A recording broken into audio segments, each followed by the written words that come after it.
Pessoal, eu vou ser objetivo hoje porque eu tenho uma finalidade que é traçar para a gente uma lógica no uso do repertório que diz respeito à área do conhecimento, tá? Quando a gente está estudando lá os tipos de repertório, eu falei nas últimas aulas para vocês que a gente tem a divisão de repertório social, que é o seu conhecimento acerca daquela questão social que está sendo tratada ali na sua redação, e o conhecimento cultural, né? Repertório cultural. Eu disse a vocês o seguinte: repertório cultural é nada mais nada menos do que uma informação que você tem que se liga a uma área do conhecimento. Como é que a gente vai trabalhar isso? Perceba, toda vez que você usa um conhecimento sem propriedade do que aquele conhecimento especificamente trata, você usa de maneira imprópria. Então, veja bem como é que a gente pode trabalhar. Aqui, vocês vão ver uma abordagem da literatura. Por que literatura? A gente vira e mexe, muitos alunos usando alguns textos, algumas características das épocas literárias ou das escolas literárias com determinada finalidade, dentro de uma perspectiva temática. Porém, antes de partir para esse pressuposto, a gente tem que entender o seguinte: por que eu devo usar literatura na minha redação? Né? Se é uma área do conhecimento especificamente, para que serve a perspectiva literária na minha redação? Toda vez que eu pensar em literatura, eu estou pensando em visão subjetiva. Entenda, visão subjetiva e verossimilhança. O que é verossimilhança? Quando aquela realidade ali transposta para o livro, ela se assemelha à realidade prática, vivenciada, porém ela não é aquela, ela é como se fosse uma transmutação, né? Você tira da realidade prática e leva para a realidade verossimilhança, verossímil, né? Na verossimilhança. O que significa isso? Se aproxima, mas não é. Claro, existe uma literatura mais engajada, existe uma literatura, por exemplo, autobiográfica, né? Como Graciliano Ramos fez, Memórias do Castro e tudo mais. Aí tem a ver com a questão da realidade e mais a vivência que ele teve nesse ambiente especificamente. Então, antes da gente usar a literatura na nossa redação, a gente tem que entender que a literatura tem algumas características muito típicas. Por exemplo, a visão subjetiva que você traz para a sua redação quando você escolhe uma obra ou um momento literário é uma visão subjetiva marcada por influências. Influências de tendências estilísticas, estéticas, entende? Então, por exemplo, vou explicar aqui de início para vocês entenderem. A primeira época ou ponte literária que a gente faz é com o quinhentismo. Por exemplo, quando o aluno pensa em citar o quinhentismo na redação, seriam os temas específicos que permitiria ele citar o quinhentismo? Dentro da lógica, né, de análise contextual, você percebe a característica do quinhentismo. Qual foi? Teocentrismo puro. Deixa eu só receber a line aqui. Elaine, eu tava gravando assim, tá? Normal. Aí você chegou, já aproveita e vamos lá. Qualquer coisa você fala, tá? Eu tava explicando aqui antes, vai ficar gravado lá, eu vou colocar, você vai pegar essa parte inicial. Que quando a gente pensar em usar um repertório, qualquer repertório que seja para redação, a gente tem que entender o seguinte: existe o social e o cultural. O social diz respeito ao conhecimento de vocês, né? Da vida prática ou das coisas relativas àquele problema. O repertório cultural, ele já envolve outra situação. Ele já envolve o domínio de uma área do conhecimento. Agora, nem toda área do conhecimento serve para qualquer momento de uma redação. Por exemplo, eu estou analisando a literatura aqui. O aluno que leva a literatura para sua redação, ele busca, sem saber, a visão subjetiva de alguém que é baseado em um padrão estético, literário. Ou seja, se o cara pertence ao quinhentismo, ele tem uma determinada linha de escrita, uma determinada linha de pensamento. Aí eu estou meio que exemplificando aqui como é que a gente deve entender. A primeira escola literária é o quinhentismo. Então, se o aluno resolve levar o quinhentismo para a redação, quais seriam as possibilidades? Ah, desculpa. Vamos lá, deixa eu colocar a tela aqui. Tá aí, pronto. Se ele resolve, vou trabalhar o quinhentismo na minha redação, ele tem que saber o seguinte: quem é que escreveu ali na época do quinhentismo? Ora, existia a literatura catequética dos jesuítas e dentro dessa perspectiva Era uma visão teocêntrica. E existiam também a literatura de informação, as literaturas de informação, né? Quem fazia literatura de informação? Os cronistas, os viajantes. Por exemplo, Jean de Lery, Hans Staden, foram cidadãos que ficaram aqui, de outras localidades, viveram entre os indígenas para tentar entender como era a cultura dos indígenas daquela época. E eles relatavam aos seus países exatamente o que eles viam, com a visão deles aqui, mas dentro da realidade brasileira. Alguns relatos eram fiéis aos que aconteciam, às coisas que aconteciam aqui? Não, nem sempre. Era uma interpretação a partir do ponto de vista social que eles tinham. Então é lógico, muita coisa que era interpretada de maneira pejorativa, de maneira negativa e discriminatória. Por quê? Porque a realidade deles era totalmente diferente dessa. No caso de Jean de Lery e Hans Staden, o Jean de Lery ele conviveu com os indígenas, ele viveu muito tempo aqui. Então, pela vivência que ele teve, ele foi reinterpretando as visões preconceituosas que outros tinham, né? Vou dar um exemplo. O ritual antropofágico, que para muitos europeus era canibalismo. Ele entendeu que era um ritual que não acontecia de qualquer maneira. Só aconteceria se o adversário ele fosse valoroso, ele tivesse força de fato e fosse honrado. Ou seja, na visão dele, era um ritual, não era o canibalismo em si. Ele só devorava aquele indivíduo que realmente a tribo acreditava que ele pudesse transferir a energia dele, a coragem, para toda a tribo. Aí ele comparou aos rituais religiosos, né? Do corpo, o sangue de Cristo e tudo mais. Ou seja, é uma visão de alguém que vivenciou. E aí ele pôde comparar para trazer uma visão diferente do que todo mundo tinha. É esse tipo de movimento que a pessoa que resolve utilizar o quinhentismo na redação pode ter. Como? Falando sobre a percepção do europeu, porque foi o europeu quem escreveu sobre os indígenas aqui que aqui viviam. Então a visão é preconceituosa porque ele partiu da visão dele, da sociedade dele. Então toda vez que eu for citar o quinhentismo na minha redação, eu terei esse objetivo. Qual o objetivo?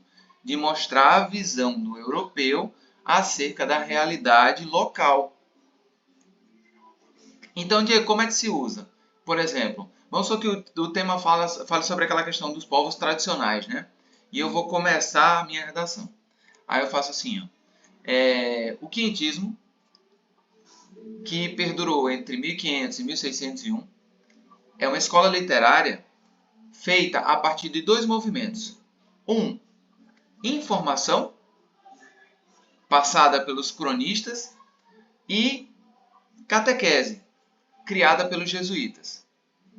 Ambas tinham como pressuposto a visão ou olhar do europeu acerca dos ameríndios, acerca dos indígenas, que, diga-se de passagem, via a perspectiva social em comparação sempre de maneira negativa com relação aos indígenas. Ponto. O que é que eu trouxe aqui? Eu trouxe a lógica do quinhentismo.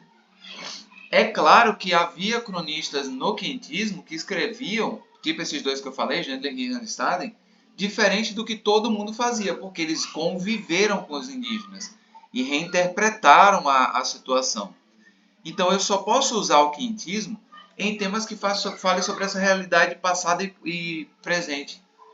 Qual? A questão dos povos tradicionais, a questão dos imigrantes, dizer que sempre foi, sempre esteve na lógica da visão de quem chega ou de quem está aqui acerca de quem chega ou de quem está, é uma visão muito preconceituosa, uma visão muito discriminatória. Eu conseguiria usar nos dois temas, em 2012, movimentos imigratórios para o Brasil, e 2000 e acho que esses povos tradicionais foi 2022 ou 2022, que o ano passado foi da mulher. Ou seja, essa é a bagagem que eu trago quando eu penso em quinhentismo. Então eu não posso usar essa literatura com outra finalidade. O tema é povos tradicionais, tudo que envolva indígenas, negros, brancos, o choque entre culturas. No tema da miscigenação que a gente fez, no último tema, que acho que é esse que eu vou corrigir teu, você vê que cabia o quinhentismo, justamente por causa da visão. Entende? Aí, assim, não é só saber a informação, é saber onde você vai usar, em qual contexto temático você vai usar. E aí daria certo. Esse tema da miscigenação que a gente fez, ele casa com o quinhentismo. Você pode, pela visão, pelo pré-conceito, pré-separado mesmo, né? Conceito anterior. Então, esse seria o cenário para o quinhentismo. Aí eu saio do quinhentismo e entro no barroco. Olha como a coisa já muda. Lá no quinhentismo eu tive uma concepção teocêntrica, até porque os jesuítas é que estavam movimentando essa perspectiva. No barroco, que foi de 1601 até 1768, a época já era diferente. Ó. Se estendeu até a segunda metade do século XVIII. Olha o que estava acontecendo historicamente, no mundo. A gente já tinha uma visão mais antropocêntrica. Então, olha aqui a oposição. Antropocentrismo versus teocentrismo. Ou seja, material versus espiritual. É um período de transição literária. Então, é lógico, é óbvio que os escritores dessa época também estão nesse viés de transição. Toda obra do Barroco vai mostrar essa dualidade, esse confronto entre antropocentrismo e teocentrismo, material versus espiritual, fé versus razão. Então, perceba que se eu for citar o Barroco na minha redação, eu estou citando um momento de muita dualidade, muita dubiedade, ou seja, é uma coisa ou outra, é transição. Então, para que eu cito o Barroco na minha redação? Que onde eu tenho conflitos específicos realmente entre o material e o espiritual, entre, por exemplo, caminhos para se combater a intolerância religiosa no Brasil. É um tema que pode casar com o barroco nessa perspectiva, até porque o barroco tem cenários muito diversos. Olha só, aspecto mórbido, sentimento de culpa, reflexão sobre a efemeridade da vida. Olha como o indivíduo estava se despregando da visão teocêntrica e ele estava começando a ver as coisas de uma maneira muito negativa, ó, tá? Ó, tudo é efêmero, a culpa, a morbidez. E aí, ó, visão trágica da existência como se fosse um castigo, pessimismo, feísmo, cultismo, conceptismo. Olha a dualidade, cultismo e conceptismo. Já é a lógica do confronto direto entre o passado e o presente. E o carpe diem, né? Aproveita o momento, ou seja, eu estou saindo da visão centrada no teocentrismo, estou vindo para a perspectiva do homem aqui. Então, uma nova concepção. A mentalidade está mudando e a arte, através da literatura, está tentando mostrar essa transição, essa dualidade. Então, quando eu pego o barroco na minha redação, eu tenho que entender que eu estou mostrando a dualidade, eu estou mostrando a mudança de concepção entre espírito e matéria, entre o lado da graça e o lado do pessimismo da existência, da culpa. Aí, olha as figuras de linguagem utilizadas. Aqui, ó. Emprego da medida nova dos sonetos, tal, mas hipérbatos, antíteses e paradoxos. Perceba, antítese é contrário conviver numa frase, paradoxo parece contradição, hipérbatos, inversões de frase. Olha como todo o clima fez com que, inclusive, a estética, a estilística de um texto mudasse, ficasse nessa dúvida, nessa dualidade. Aí, ó, poesia lírico-filosófica, sacra e satírica. Por quê? Porque as duas concepções ainda estavam se degladiando, era um embate. Por isso que quando eu cito essa perspectiva aqui da literatura, a lógica barroca, eu estou falando de dualidade. O homem aqui está numa indecisão tremenda, mas é uma transição. Aí eu saio dessa perspectiva do barroco e entro no arcadismo. Aí vem a questão, olha só, se no outro era dualidade, era a existência, era a contestação das situações e dos cenários, pensar no arcadismo numa redação teria qual finalidade? Como reação ao feísmo. Está vendo como ela se opõe ao feísmo do barroco? Ou seja, lá no barroco, eu estava tendo aquele pessimismo, toda aquela perspectiva. E aí é claro que a arte, quando contrapõe o que já está posto, ela vai criar parâmetros diferentes. Então, se eu for citar o arcadismo na minha redação, olha só a lógica. O arcadismo no Brasil teve início em 1768 e esteve em evidência em 1836. As suas principais características foram, olha a lógica, bucolismo, ou seja, aí já há a admiração da natureza, aquela perspectiva do belo, tá? O pastoralismo, ou seja, eu saio de um ambiente mais urbano e vou me centrar no ambiente bucólico, na questão do campo. Ó, idealização do amor. Eu já estou saindo daquela dualidade pessimista lá de trás e estou vindo para a perspectiva de buscar algo ideal, algo belo, tranquilo, calmo. Idealização do amor, idealização da mulher, valorização da razão. Ah, agora, eu não posso esquecer que há a transição ainda que começou lá no Barroco, né? Saindo do teocentrismo para o antropocentrismo, só que não mais na visão pessimista, numa visão mais de valorização da razão. Essa é a grande diferença. Então, defesa dos seguintes ideais. Ó. Fuga da cidade, mediocridade áurea, lugar ameno, cortar o inútil, aproveitar o momento, tem mais depois da publicidade aqui, isso é a característica, né? Mas quando eu me centro nisso aqui, ó, tudo em latim, ó, tá? Fugere urbem, aurea mediocritas, locus amenus, inutilia truncat e carpe diem. Por que em latim? A gente ainda tem muita influência aqui da lógica jesuíta, da lógica da religiosidade. Então, havia um latim muito presente, inclusive nas missas dessa época, né, é, que eram feitas nessa época. Eu estou saindo e ainda tenho elementos presos ao contexto. Então entenda, se o tema da redação me fala sobre essa questão da urbanização exacerbada, da urbanização exagerada, dos problemas da urbanização, da marginalização, da falta de mobilidade, percebe que há um link direto entre tudo isso que a gente trabalha em redações que falam sobre problemas sociais por causa do crescimento desordenado, a essa lógica do arcadismo, olha o que a gente pode fazer enquanto ponte. Ou seja, se a gente traz a perspectiva de que o arcadismo teve como perspectiva um olhar centrado na fuga da cidade, que é uma característica aqui, ó, fugere urbem, aqui, ó, eu posso usar inclusive isso na minha redação, porque é um termo que identifica a visão do arcadismo. E eu digo que naquela época a gente já tinha um movimento que se mostrava saturado com relação ao preceito urbano e mostrando especificamente o quanto os efeitos de uma urbanização podem ser realmente prejudiciais à mente das pessoas. Olha como aqui, quando a gente está vendo as características, a gente fala sobre bucolismo e pastoralismo como a busca pela tranquilidade, a fuga daquela urbanização desenfreada. Nossa, olha os temas que a gente pode associar ao arcadismo.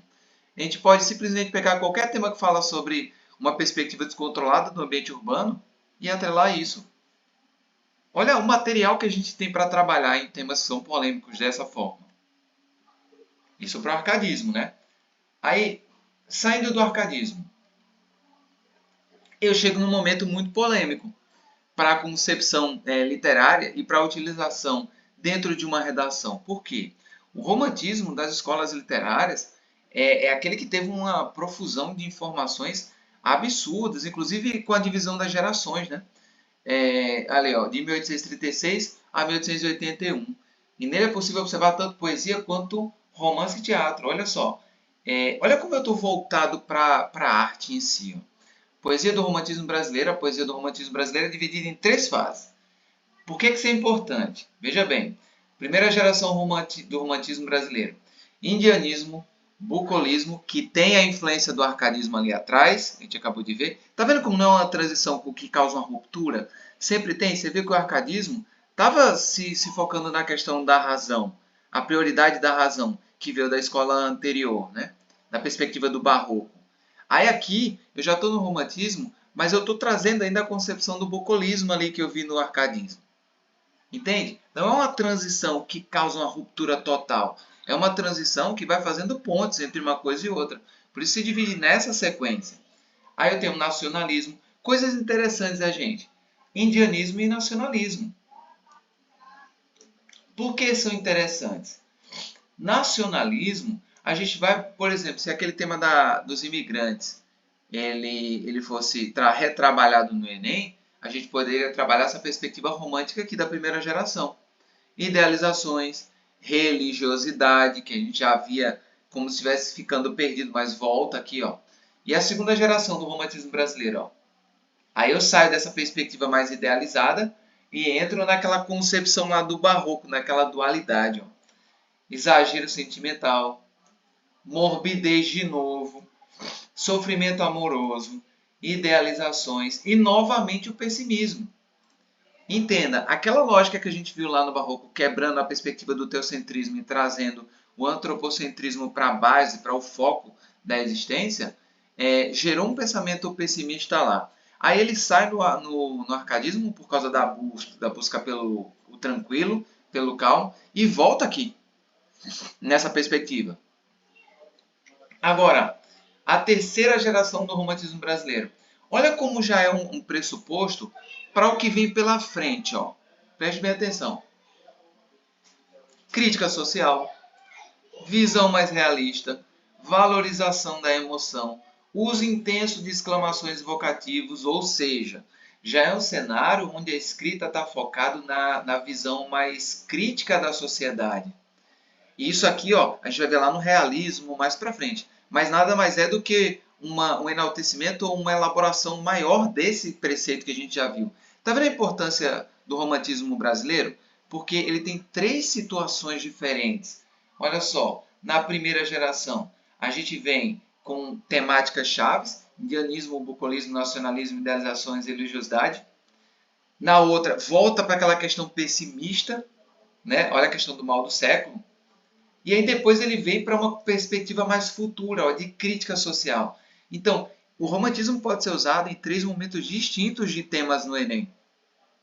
Temas para a realidade humana, temas para a realidade social e temas para a perspectiva da tranquilidade que a gente viu lá do bucolismo também, ó, na mesma lógica, né, no questionamento de certas concepções urbanas. A mesma situação que a gente pensa para um, a gente pensa de maneira diversa para os outros e pode ser utilizado. Agora, olha só, a prosa, que é interessante porque a prosa ela sempre trabalha de maneira mais realista, mas olha o objetivo da prosa no romantismo. A questão do herói nacional, né, o indígena, criação. Floresta como espaço da ação, ou seja, voltar para o campo também. Floresta, natureza. Idealização da mulher e do amor, ou seja, já há uma crítica social com relação às concepções anteriores do surgimento da colônia brasileira. Vassalagem amorosa. Reconstrução do passado histórico, é uma reflexão. E o caráter nacionalista. Na questão urbana aqui, costume da elite burguesa, olha a crítica mediante qual é a linha de raciocínio que ela vem. Então, muita gente fala assim, mas eu só penso na literatura, nas obras literárias. Nem sempre a gente vai se concentrar nas obras literárias, a gente pode se concentrar nos preceitos, nas características dos movimentos literários. Porque como eu comecei essa aula falando, na verdade esses são movimentos ideológicos. Eles mostram a visão subjetiva de alguém que está sob a base estética, de um padrão estético. Tá? Ele está seguindo tendências. E aí é que está a questão. Se ele está seguindo tendências específicas, isso vai influenciar na lógica da escrita. E eu posso fazer a ponte desse momento com o momento futuro que a gente está vivendo. Por quê? Porque essa perspectiva aqui não abandona as concepções da análise social. É por isso que a literatura é importante para ser utilizada na redação quando o aluno sabe utilizar. E aí, ó, obstáculos para a realização amorosa, caráter melodramático, propensão a finais felizes. E aí vem a perspectiva regionalista, ó, que a gente vai ver lá no modernismo também. Tá vendo como uma coisa se liga com a outra? Não são coisas estanques. Tem coisas que voltam, retornam. Por isso que o pessoal fala que Machado de Assis ele não pode ser encaixado. O pessoal faz isso de forma didática, né? Encaixa no realismo e naturalismo. Porém, ele tem todas as características dessas escolas. Por quê? Elas meio que fazem remissão. Uma hora tá buscando novamente o fato do passado ou uma ideia específica que foi importante lá e é importante novamente. Aí, ó, ele nas críticas, né, aos costumes urbanos, ó, patriarcalismo e a submissão feminina, ou seja, tem gente que no tema da mulher citou Simone de Beauvoir como se fosse a única concepção a ser tratada. Mas olha o que eu estou falando aqui. Na prosa brasileira do romantismo, a gente já tinha crítica aos costumes urbanos e a crítica específica ao patriarcalismo e à submissão feminina. Olha o repertório que eu posso utilizar dentro do contexto social brasileiro, focado no contexto social brasileiro. Então, a literatura é peça fundamental para quem quer trabalhar repertório cultural, junto do repertório social, que é o conhecimento da prática, né, de vivência. E muita gente negligencia isso. Aí vem, ó. Quanto ao teatro romântico, não vou pular o teatro porque ele faz as mesmas coisas, a crítica social e tudo mais. Tem a comicidade. Agora vem o realismo. Olha só. No realismo, que é o que todo mundo busca para falar da concepção social, você viu que a concepção social já estava no romantismo ali. Já havia crítica, tá? Só receber Humberto aqui. Já havia crítica lá. Humberto, estou passando pelo viés aqui literário, estou explicando, né, o uso do repertório. Já vai em 26 minutos. Eu estava já terminando, mas depois vai ficar gravado, para ficar tranquilo, tá? Bom que tu pega aqui e a gente já emenda.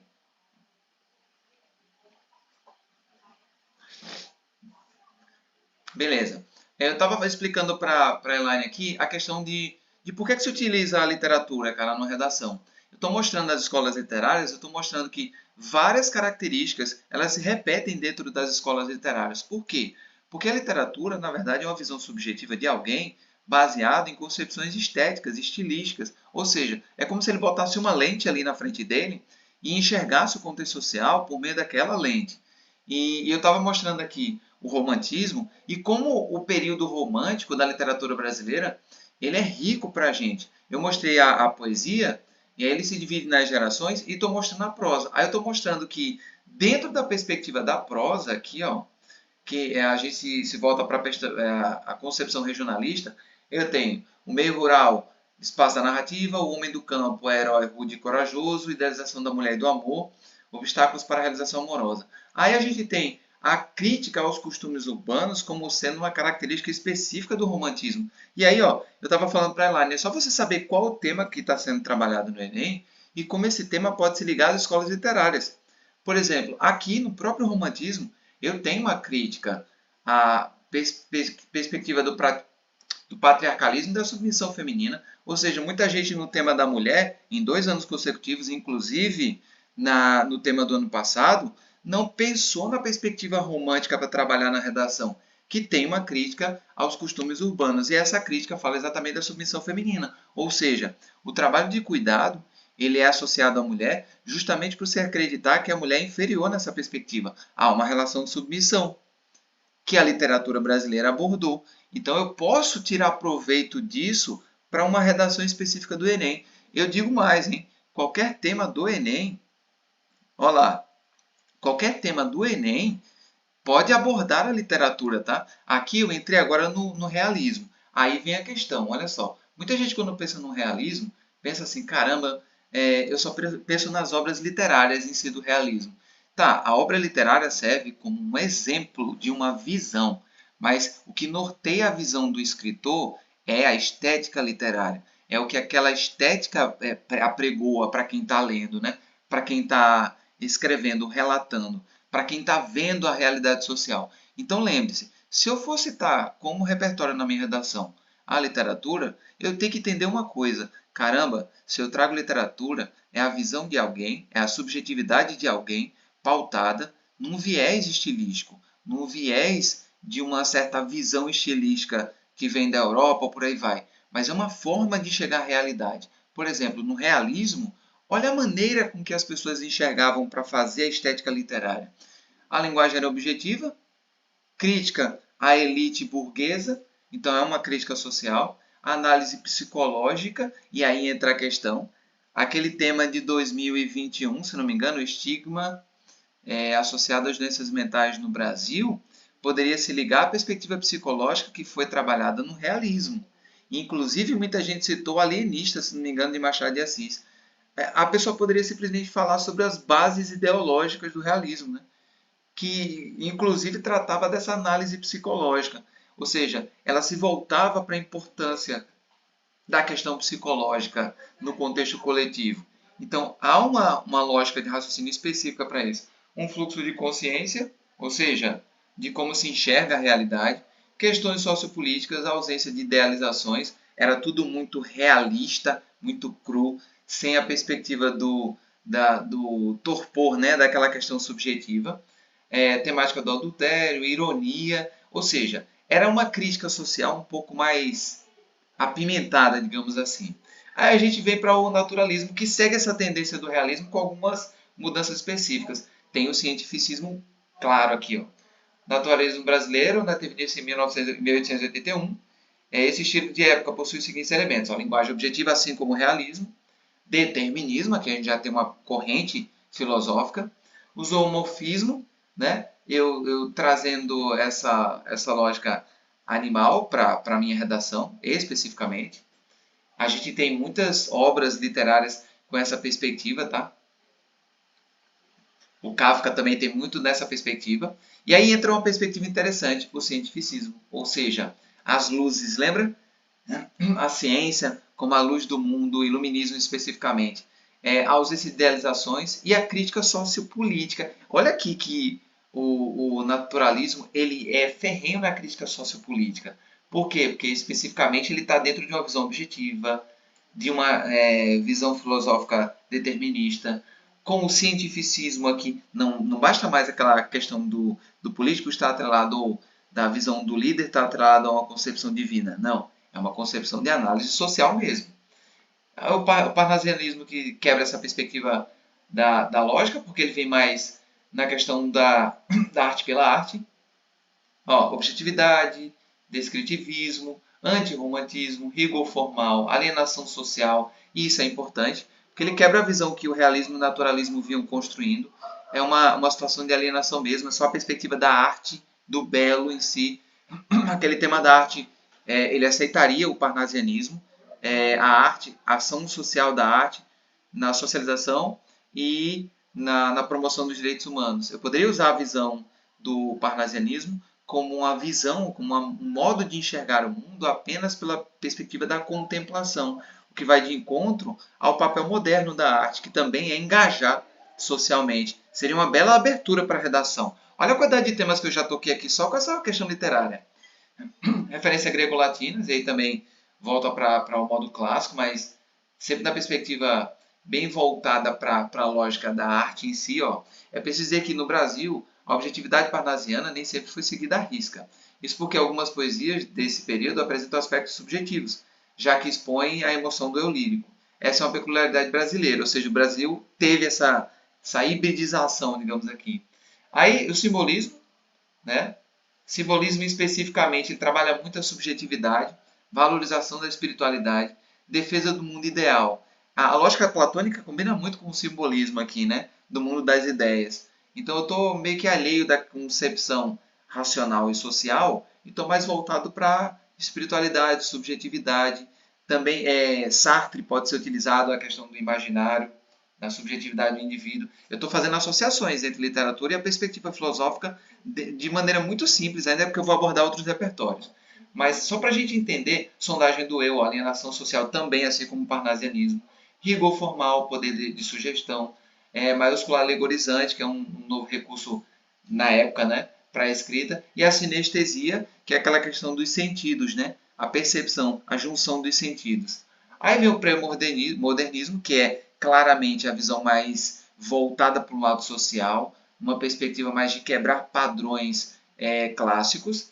E aí a gente conhece o modernismo porque ele está muito na perspectiva de hoje. O modernismo eu queria abordar com mais ênfase. Eu vou separar o modernismo desse material que a gente viu agora, porque eu vou associar na próxima aula a literatura moderna a outras concepções de outras áreas do conhecimento, tá? Histórica, sociológica e filosófica. Mas eu quis começar com a literatura, Elaine, e depois, quando vocês estiverem assistindo a aula, aí vocês vão ver também. Eu quis associar a literatura às perspectivas sociais que o Enem fornece e mostrar para vocês as possibilidades que a gente tem só com a literatura. Por quê, Diego? Porque a literatura nada mais é do que uma visão subjetiva por meio de uma lente sobre uma questão social. Então eu abordo todos os temas praticamente, só com a visão literária. Entende? Isso é importante pra gente, porque assim, nossa, eu estou buscando sociologia, filosofia e tudo. Sim, sociologia e filosofia fala sobre muitas questões sociais, mas a literatura também. E eu posso somar a literatura à filosofia. Uma vez que, por exemplo, quando eu estou falando de simbolismo ali, a questão do subjetivismo, eu posso atrelar o Sartre. Eu posso atrelar, por exemplo, a idealização também do simbolismo à condição de Platão, né? A ideia do mundo ideal, mesmo sendo épocas diferentes, mas eu posso fazer essa ponte entre uma coisa e outra, de filosofia e literatura. É isso que o corretor quer e que eu falo para vocês sobre unidade de repertório, quando os repertórios dialogam entre si, beleza? Isso é só para alerta, esse material eu vou jogar lá no grupo para depois vocês consultarem com calma, tá? Mas ficou claro, Elaine, como é que a gente pode usar a literatura em diversos temas do Enem?